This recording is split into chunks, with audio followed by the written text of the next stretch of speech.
Thanks for having me back. So welcome to the session.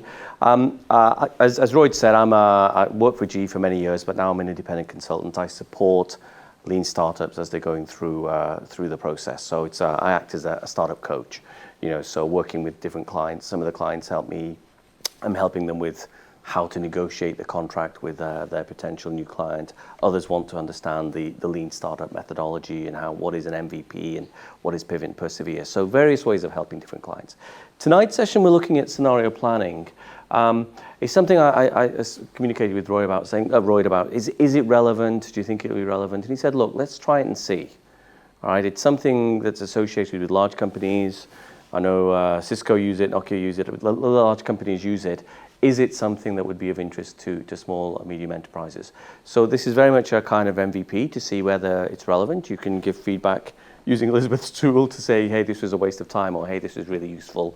I can still use it in my startup process. So that's what today's session is about. It's going to be interactive, so not too much of me talking, lots of you working in small groups, thinking through real life scenarios for your industry, for your sector. I won't go through too much of the history behind scenario planning. It really kicked off in the 1970s with Shell, the OPEC countries, the oil-producing economic countries, in the 70s suddenly twisted the whole world around by suddenly saying, hey, we're going to limit the amount of oil that's produced. So these 5-6 liter gas-guzzling vehicles that they used to be used in the US and in the West suddenly became inhibited. They couldn't buy cheap fuel, and therefore they had to rethink the whole thing. Shell, BP, Mobil, all these companies were caught out. They were just automatically assuming that the OPEC countries would provide oil at a low, cheap price and they would refine it and sell it, and then the whole world changed. Shell reacted to that in the 70s and said, we don't want to get caught out like this again. We were caught sleeping, we didn't have a plan for when that went down. So Shell created this concept of scenario planning, which is now very common, taught in MBA programs. And scenario planning really helps individuals see around the corners. It's saying, what if this were to happen to my business? What is our backup plan? What is our plan B or plan C if this were to happen? So that's what we're trying to do. The scenarios, what are possible future scenarios? The scenarios don't always have to be negative, but it's good even as a startup that you're not so focused on the product, focused on your industry, that you can't see what's happening in the industry or what's going to potentially happen in the industry next year or the year after. So plan for the future. Okay? So the steps that I'm going to take you through involve, and anyone who's done a business degree will probably recognize this. It's the Pests model, political, economical, social, and technological. But these are the factors that will impact your industry. Whether you're in the arts industry, whether you're in the pharmaceutical industry, these political, economical, social, and technological factors will impact your industry. And therefore, it'll impact your business. So the step one of scenario planning is to stop and think about, well, what are the key pest, political, economical, social, and technological factors that may impact the industry I'm in, whether I'm working in the pharmaceutical industry, whether I'm working in the entertainment industry, the retail industry. Each industry will have different factors that could impinge and impact their industry. So step one is to really think about, well, what's important, right? What could potentially happen? Of course, we're a week away from the vote about EU for the UK. So obviously, the big impact of do we leave the EU in the UK will have big political and economical factors that will play out in the next year or two if we choose to leave. So there are other social and technological factors that also play a part.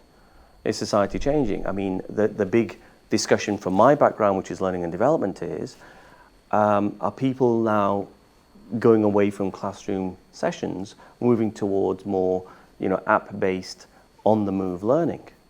And so for my industry, with learning and development, we're now having this kind of, do we leave classroom-based training because the millennials don't like classroom-based training? Do we now move towards app-based training where they can literally, as they're waiting at a train station or a plane airport, they can do some learning on the move? So there are social measures that will have an impact on your industry. And the final one is technological. What technologies are going to impact the industry that we need to be planned for, prepared for? right? So I've got a handout, which I'll ask the handout later on, which will give a bit more detail about these pest factors. But the first step of scenario planning is to think about what are the pest factors that could impact my industry. Okay? So step one in the exercise I'm going to ask you to do is, first of all, hand up those of you in the room who actually have a genuine small business. It's on, it's live, it's happening. Okay, so we've got a lot of people. So for those of you who are not actively involved in a small business, if you could work with people who actually have a business that they're running, and then support them as they figure this out. So step one, which I'm going to ask you to do, I'm giving you about 7 to 10 minutes, is have a look at the handout. There's more details about what we mean by political, economical, social, and technological. I'll walk around the small groups and facilitate discussions, but I want you to identify 6 to 8 pest factors that may impact your industry. Okay? Half a dozen factors that you think, God, this is a huge thing for us. So I came from the oil and gas industry. Of course, the oil price was a huge factor in determining what happens in the oil and gas industry. Okay? So have a look at your industry. I know some of you work in the art industry, pharmaceutical industry, etc. What are the factors that can impact your industry? Okay? Not will, but may impact your industry. Everyone clear on the exercise? Okay. So for those of you who are not involved in a business yet, please try and buddy up with someone who is actively involved in a business. If I could ask you just to give the handout. So there's a blank paper to make notes, and there's another piece of paper with a little bit more detail about what is pest. I'm going to give you about 7 minutes and identify about half a dozen factors that are critical to your industry.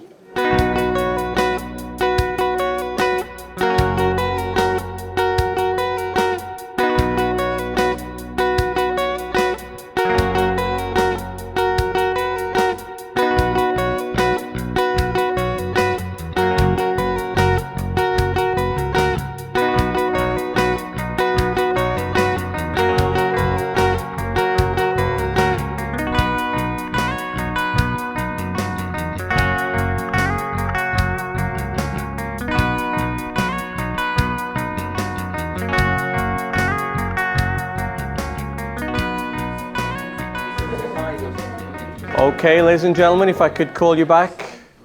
Thanks, sorry, it's time is tight.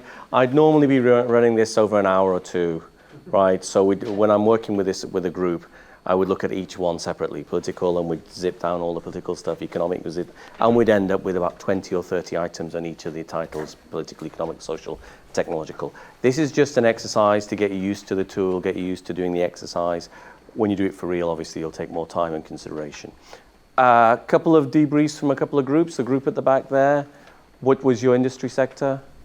It was the arts. Arts, okay. Any political, economical, social, technological issues? We thought political, but we couldn't really come up with anything for that. But if we were thinking of the stats of the economy was a big one. So how much disposable income do people have? Right. Sport cards are some luxury products. Right. So if people don't have a lot of disposable income, then there's going to be a lot less people that are actually producing in artwork. Perfect. What would be the things we talked about? We did some social things just with like influencers. If that kind of particular art was trending, a lot of people are Instagramming it and promoting it that way. Obviously, it spikes popularity as well. Right. So picking artwork that's going to be socially attractive and also therefore will incur interest in getting people sharing. Yeah, absolutely. So there's some good examples unique to your industry. Yep. So one more example. I'm guessing a different industry. Anybody else? Software as a service product. Right. And pick something from most of the groups. One being political legislation and government policy on where data can be held. Right. So things like that changing, get more strict, so you could put a lot of SaaS companies having to think about where data is organised.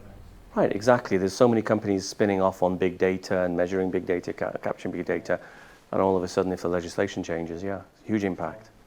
Consumer buying patterns as well. People are used to the SaaS model now. I did it 6 years ago, and people didn't understand why they didn't own the product when they paid for it.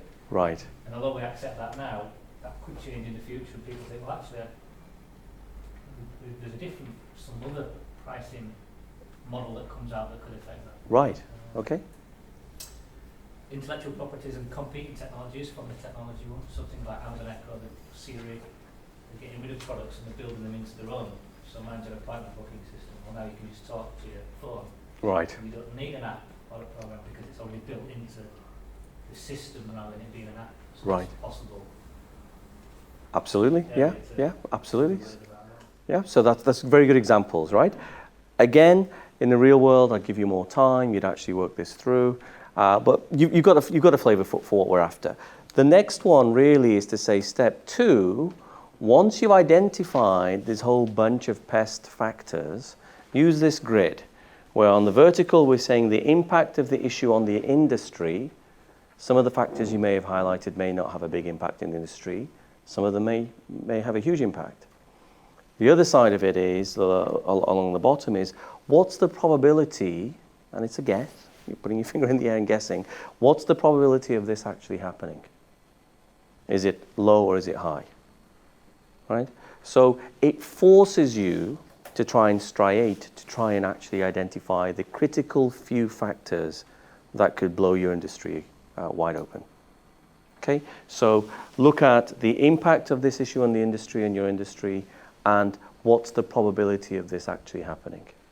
We end up in the top left-hand corner with a high. Right? In my example, inflation rate increases, high probability of it happening, high impact on my industry if it does happen. Another one that I've highlighted is increasing the competitors in my industry is probability is high, and the impact to me will be high if I have more competition. So those would be my 2. The others that are in yellow and purple and red, not as important to me. So the exercise now that I'm asking you to do is take those half a dozen pest factors, produce on a white sheet of paper a 2x2 grid just as I've done. I'll give you 5-6 minutes again and identify the ones that are in the top left or top right hand corner. Okay? Everyone clear on the exercise? Okay, please begin.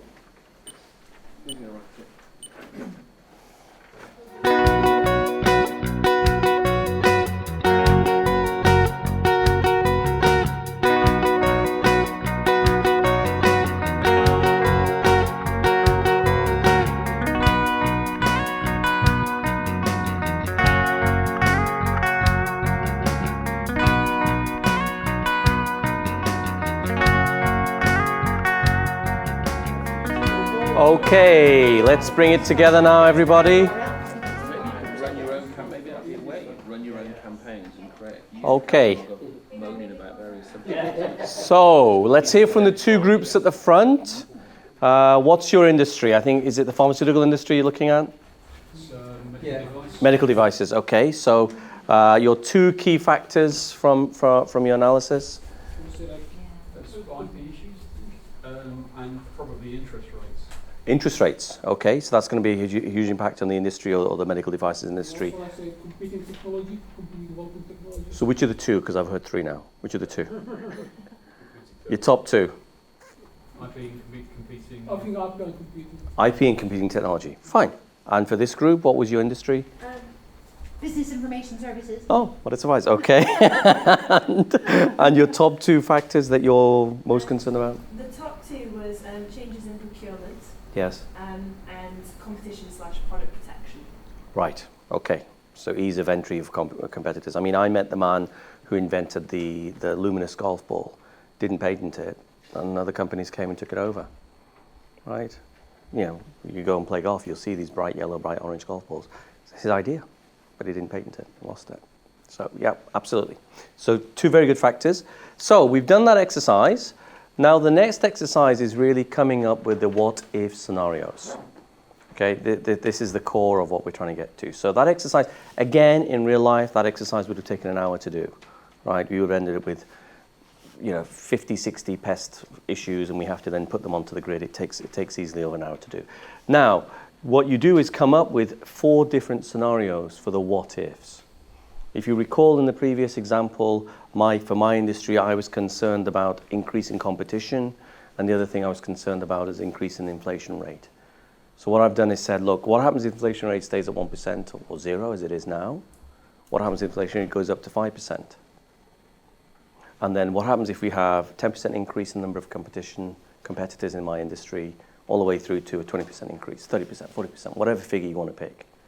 So then I have to come up with 4 different scenarios. In this case, the inflation rate hasn't really gone up.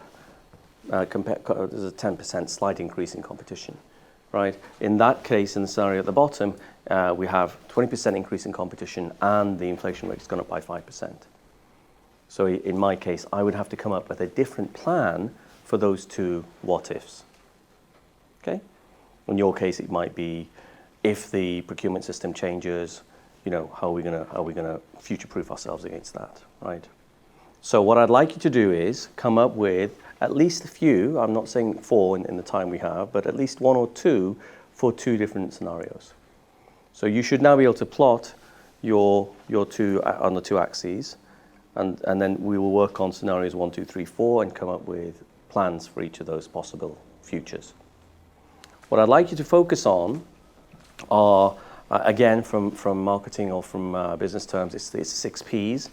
What would I need to do around my product features? What would need to change? What would need to change around the pricing of my product?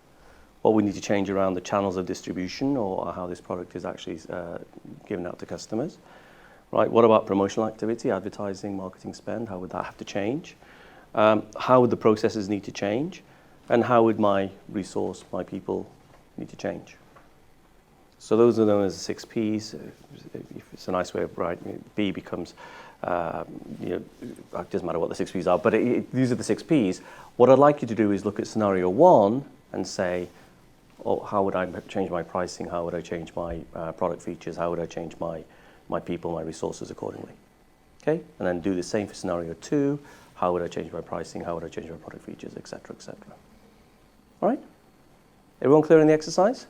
Okay, so I'm going to give you a little bit more time for this one. So 15 minutes or so. Try and come up with at least 2 scenarios. Okay?